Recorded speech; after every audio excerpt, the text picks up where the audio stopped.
Xin chào các bạn đã quay lại với kênh Cô Ba Bình Dương. Hôm nay mình sẽ cùng các bạn thực hiện một nồi bánh canh cua thiệt là ngon để đãi cả gia đình nha. Cách làm ngon và chuẩn vị không phức tạp như bạn nghĩ đâu. Chỉ cần chú ý chút xíu và làm tuần tự theo mình thì chắc chắn sẽ thành công từ lần đầu tiên. Nào chúng ta cùng thực hiện ngay thôi.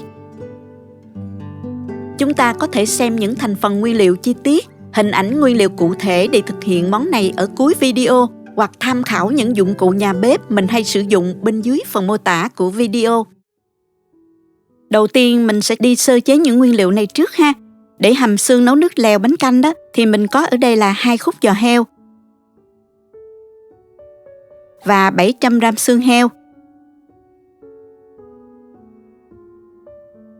Giò heo này mình sẽ lóc phần xương ra, dùng dao nhọn lóc ra rất đơn giản các bạn.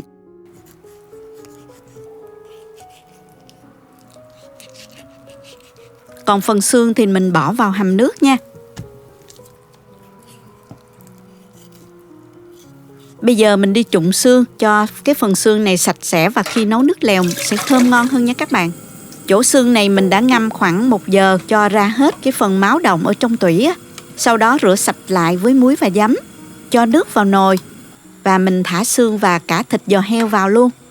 Giò heo săn lại mình vớt ra nè. Còn cái phần xương thì mình để nước sôi được 2 phút thì mình vớt ra và đem rửa sạch lại nha. Bây giờ mình cho hết chỗ xương và giò heo vào nồi. Phần giò heo thì mình dùng dây cột lại cho chắc để giò được tròn. Khi luộc sẽ đẹp mắt hơn.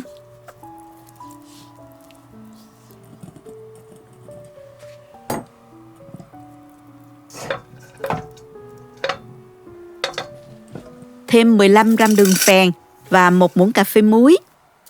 Cho vào nồi 4 lít nước, bật bếp và nấu sôi.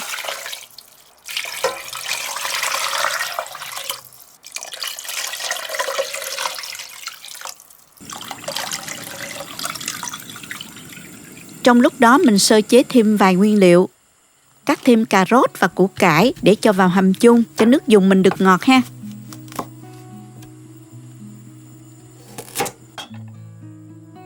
Món này thì mình có dùng thêm một nguyên liệu đặc biệt, đó là khô cá ngộ.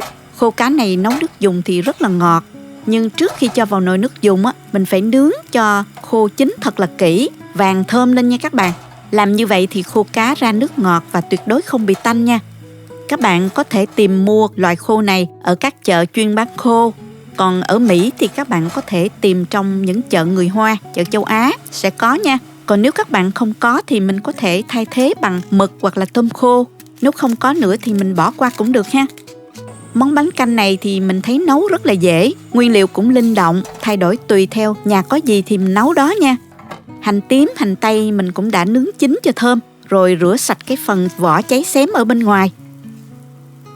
Trở lại với nồi nước xương, mình chuyển qua nồi thủy tinh nấu cho dễ quan sát nha các bạn. Sau khi nồi nước sôi mạnh thì mình hớt bọt nha. Nếu thích cách mình làm, nhớ bấm like. Nếu video thực sự hữu ích, bạn có thể gửi ekip thực hiện 1 ly cà phê bằng nút Super 10 hình trái tim bên dưới video. Món bánh canh cua có màu đỏ gạch rất đặc trưng nên các bạn dùng hạt điều màu ha. Ở đây thì mình dùng 15 g hạt điều màu, nấu với 500 ml nước. Cho hạt điều vào, nấu sôi để hạt điều ra màu là được nha. Mình nấu sôi và khuấy đều trong 5 phút rồi mình lọc hạt điều qua rây. Mình sẽ lấy cái phần nước màu điều. Cho thêm vào nước dùng hành tây nè, hành tím, cà rốt, củ cải và khô cá ngộ đã nướng kỹ vào, mình hầm chung ha. Và giảm lửa xuống dưới mức trung bình, hầm trong 1 tiếng rưỡi cho xương và mọi thứ trong nồi ra hết chất ngọt ha. Khoảng 40 phút sau thì mình thấy giò heo đã mềm rồi. Mình vớt ra và cho ngay vào tô nước lạnh để giò không bị đen và da heo được giòn ha. Mình vớt ra và để nguội.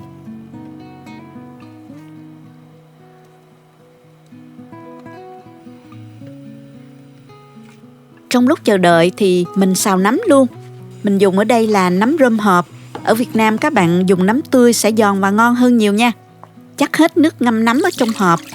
Các bạn có thể xào sơ nấm cho thơm hoặc là không xào cũng được. Bánh canh cua thì không thể thiếu cua. Mình có cua đóng hộp và cua đã luộc sẵn ở Costco nè. Cua đông lạnh đã hấp chín rồi các bạn. Mình chỉ cần rã đông và lát nữa cho vào nồi nước dùng luộc sơ cho nóng là dùng được rồi. Quay lại với nồi nước dùng nè. Sau 1 tiếng rưỡi xương đã ra hết chất ngọt. Mình lọc qua rây để lấy nước dùng ha.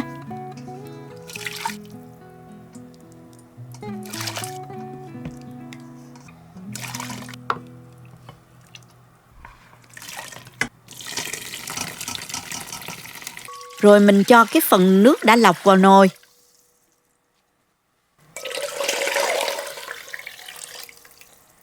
Và cho cái phần nước hạt điều màu vừa nấu lúc nãy vào luôn.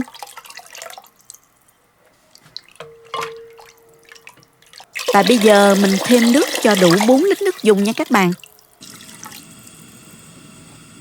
Với 4 lít nước dùng thì mình nêm vào đây 3 muỗng canh hạt nêm,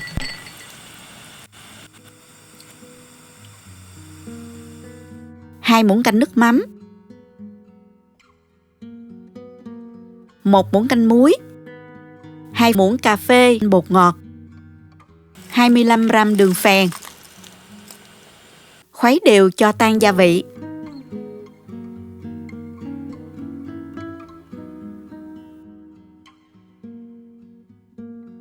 Để lên màu đặc trưng cho bánh canh cua thì mình thêm vào đây một chút màu gạch tôm. Các bạn cũng yên tâm là màu thực phẩm này được chấp nhận an toàn sử dụng nha. Màu gạch tôm rất là mạnh, mình chỉ cần cho một ít vào như thế này là đủ nha. Bây giờ thì màu nước dùng đã hấp dẫn rồi nè. Phần nước lèo của bánh canh cua phải hơi có độ sệt nhẹ, nên mình pha bột năng với 100 ml nước hòa tan. Và mình cho từng muỗng vào nước lèo nha. Khuấy đều cho bột chín. Nước nó có độ sánh nhẹ là được. Bây giờ mình cho phần nấm rơm vào. Bánh canh thì mình dùng loại này nè, khá mềm và dai. Mình rã đông cho ra rổ rồi mình tháo rời các sợi ra. Sau đó cho vào nồi nước lèo và nấu luôn để bánh canh được mềm và thấm vị từ nước lèo ha.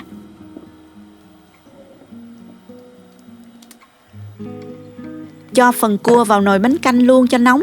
Bạn có thể thay thế bằng thanh cua cũng được nha.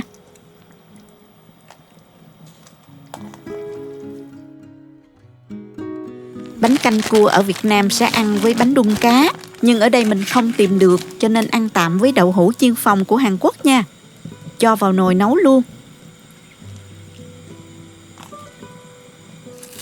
Xắt thêm hành lá ngò rí đi ăn kèm nè.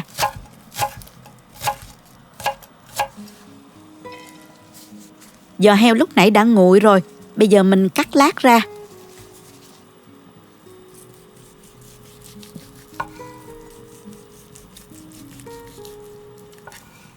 Phần giò bó tròn nhìn ngon mắt quá hen các bạn.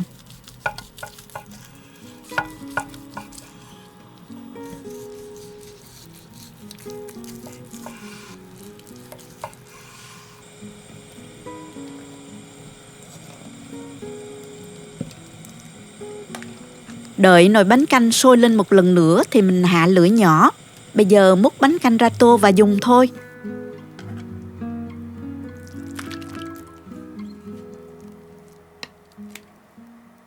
Thêm các topping như nấm, giò heo, đậu hũ. Phần cua hộp khá nhỏ nên mình không muốn xào thơm vì cua sẽ dễ bị nát. Mình cho vào rây, nhúng vào nồi nước lèo cho nóng rồi mình cho qua tô luôn. Thêm cua vào nè, chan nước vào.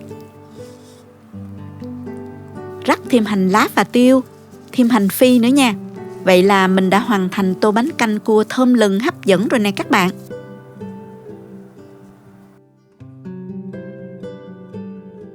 Phần bánh canh mềm dai, đặc biệt rất thấm vị. Thịt cua chắc và ngọt. Nước lèo bánh canh sánh nhẹ đậm đà.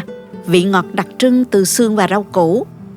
Bánh canh cua rất dễ nấu và rất ngon. Tuy thành phần cua có hơi đắt đỏ, nhưng nếu mình tạm nấu không có cua, các bạn có thể thay thế bằng thanh cua thì ta vẫn có được nồi bánh canh ngon lành rồi. Thỉnh thoảng các bạn thích đãi cả nhà một bữa. Chúc các bạn thành công.